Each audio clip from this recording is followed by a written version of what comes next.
बंदो प्रथम महीसुर चलना, मोह जनित संशय सब हरना। पूज्यपाद गोस्वामी तुलसीदास जी महाराज वर्णन करते हैं कि बंदौ राम लखन वैदेही, जो तुलसी के परम स्नेही।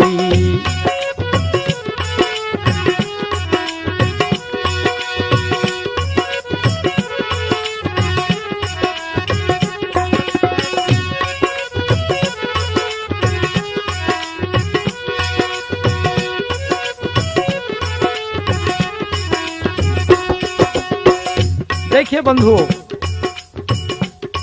तुलसीदास जी वंदना करते हैं